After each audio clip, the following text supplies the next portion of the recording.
అందరికీ నమస్కారం। ఈరోజు మనం ఎంప్లాయీ సర్వీస్ మ్యాటర్స్లో భాగంగా ఆఫీస్ నోట్ అంటే ఏమిటి, అలాగే ఆఫీస్ నోట్ ఎందుకు రాయాలి అనే విషయాన్ని గురించి మనం ఇప్పుడు తెలుసుకుందాం।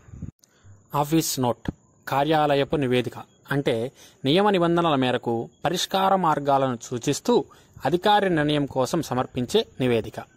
అట్టి కార్యాలయపు నివేదికలో సమస్యకు సంబంధించిన వాస్తవ విషయాలను సమగ్రంగా పొందుపరచాలి।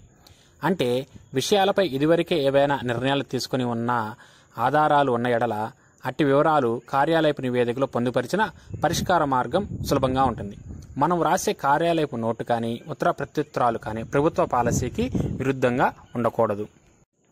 అసలు ఈ ఆఫీస్ నోటు ఎందుకు రాయాలి అనే విషయానికి వస్తే, కార్యాలయపు నోటు అనున్నది ప్రభుత్వ కార్యాలయాలలో నమోదు కాబడిన లిఖితపూర్వక రికార్డు। ఒక సమస్య పరిష్కరించే సందర్భంగా ప్రభుత్వ అధికారులు తీసుకున్న నిర్ణయాలకు ఆధారముగా ఈ కార్యాలయపు నివేదిక ఉంటుంది। కార్యాలయపు నివేదిక నందు విభిన్న అంశాల గురించి విభిన్న కోణాలలో చర్చిస్తారు కాబట్టి సంబంధిత అధికారులు నిర్ణయాలు తీసుకుంటూ దిక్సూచిలాగా పనిచేస్తుంది।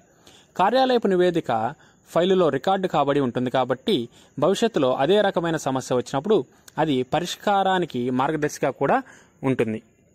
ఈ ఆఫీస్ నోట్ అనున్నది పలు రకమైన అంశాలలో యందు పొందుపరుస్తారు। ఉదాహరణకి ప్రమోషన్స్లో కావచ్చు, ఇంక్రిమెంట్స్లో కావచ్చు, సీనియారిటీ లిస్ట్ ఫైనల్ చేయడం, ఇలా పరిపరి విధములుగా ఆఫీస్ నోట్ అనేది రకరకాల సమస్యలపై కూడా ఆఫీస్ నోట్ అనేది మనం కార్యాలయంలో పొందుపరుస్తూ ఉంటాం।